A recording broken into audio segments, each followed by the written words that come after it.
আসসালামু আলাইকুম। মারিয়ামস খান কিচেনে আপনাদের স্বাগত। আজকে নিয়ে আসলাম আটার তৈরি নান রুটি। ভাতের পাতিলেই খুব সহজেই নান রুটির রেসিপি। ভাতের পাতিল সবার ঘরেই থাকে, তাই ঝটপট বানিয়ে নিন এই নান রুটিটা। এটা খেতে খুবই মজা, যে কেউ খুব সহজে বানিয়ে নিতে পারবে। তো কথা আর বাড়াবো না, চলে যাব মূল উপকরণে। প্রথমে আমি এখানে 2টা ছোট সাইজের কলা ছুলে নিয়েছি, তো এটা হাত দিয়ে মথে নিচ্ছি। খুব ভালোভাবে মথে নিতে হবে যাতে দানা দানা না থাকে।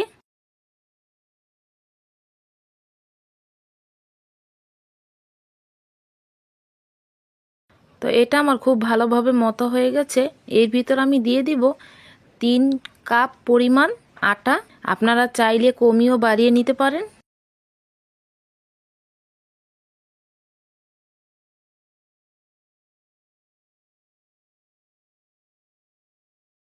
আর দিয়ে দিলাম এখানে স্বাদ অনুযায়ী লবণ, আর দিয়ে দিলাম 1 চামচ পরিমাণ চিনি। এটা দিলে রুটিটা খেতে খুবই মজা।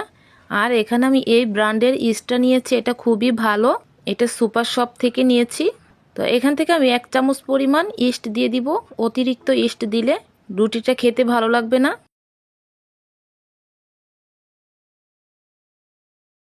তো সবগুলো উপকরণ আমি খুব ভালোভাবে মিশিয়ে নিচ্ছি।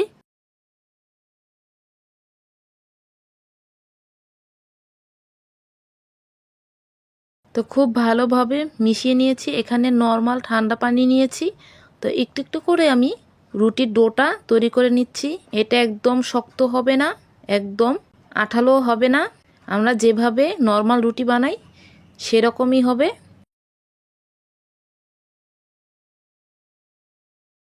খুব ভালোভাবে মথে নিচ্ছি।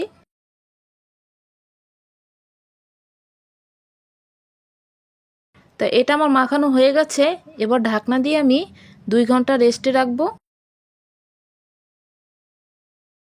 তো চলে আসলাম 2 ঘন্টা পর। দেখুন ডোটা আমার ফুলে একদম ডবল হয়ে আছে। তো এটা আমি বাটির থেকে বড় একটা থালায় নিয়ে নিব।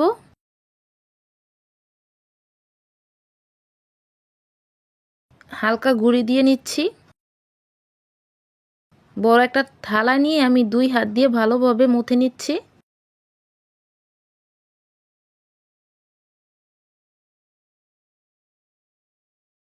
এতে রুটিগুলা বানাতে খুবই সহজ হবে। তো মতানো আমার হয়ে গেছে। এবার আমি ছোট ছোট লিচি কেটে নিব। একটু খেয়াল করলেই বুঝতে পারবেন, হাত দিয়ে ঘুরিয়ে নিচ্ছি।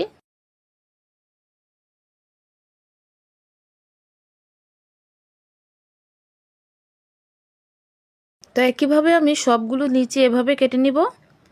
এতে রুটিগুলো এক সমান হবে, ছোট বড় হবে না।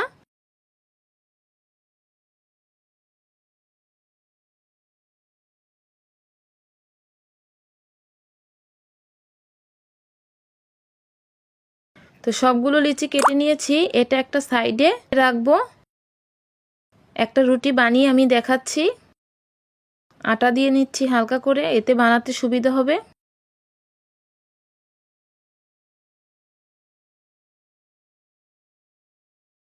আমার ভিডিওটা যদি ভালো লাগে প্লিজ লাইক দিয়ে দিবেন, আর কমেন্ট করে বলবেন ভিডিওটা কেমন হয়েছে। আর সাবস্ক্রাইব করে আমার পাশে থাকবেন, আর অন্যকে দেখার জন্য শেয়ার করে দিবেন।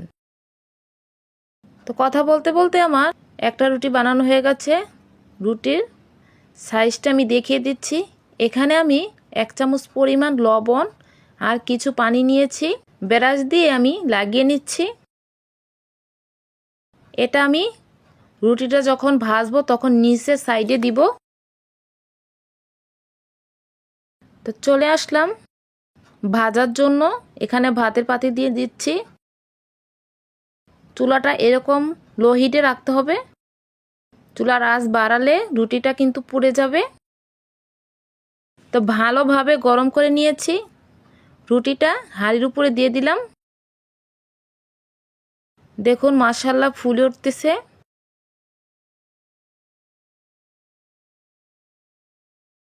খুব সুন্দরভাবেই ফুলে উঠতেছে। তো এবার আমি পাতিলটা উপর করে ভেজে নিচ্ছি, রুটির কালারটা চলে আসবে। এভাবে আপনারা বাড়িতে খুব সহজেই নান রুটি তৈরি করতে পারবেন, একদম ঝামেলাবিহীন, বাজার থেকে আর কেনা লাগবে না। তো ঘুরিয়ে ঘুরিয়ে আমি 4-5টাই ছেঁকে নিচ্ছি। একটু সাবধানতার সাথে করতে হবে, আগুনটা যেন হাতে না লাগে।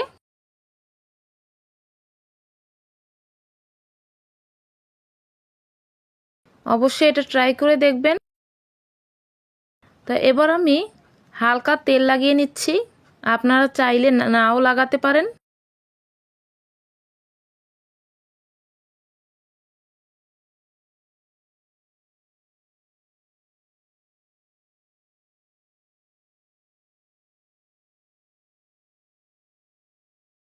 তো এবার আমি খুচুন দিয়ে রুটিটা উঠিয়ে নিচ্ছি।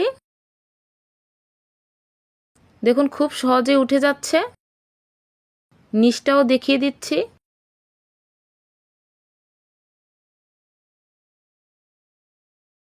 তো একইভাবে আমি আরেকটা রুটি ভেজে দেখাচ্ছি।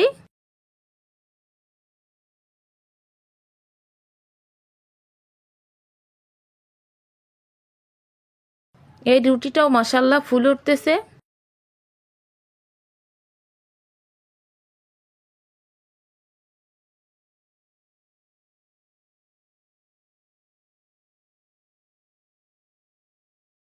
আবার উপর করে উপরের সাইডটা ভেজে নিচ্ছি।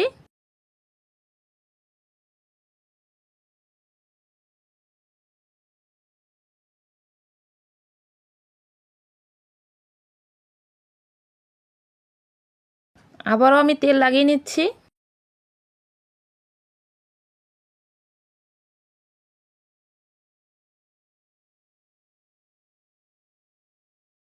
আপনারা চাইলে ঘিটাও লাগাতে পারেন, এতে রুটির ফ্লেভারটা খুব ভালো আসবে।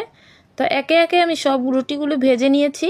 এর ভিতর গরম গরম অনেক রুটি খাওয়া হয়ে গেছে।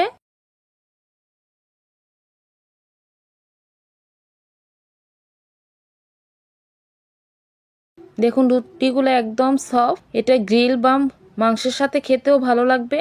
একটা রুটি ছিঁড়ে দেখাচ্ছি। আজ এ পর্যন্তই, অন্য একটা ভিডিওতে দেখা হবে। আল্লাহ হাফেজ।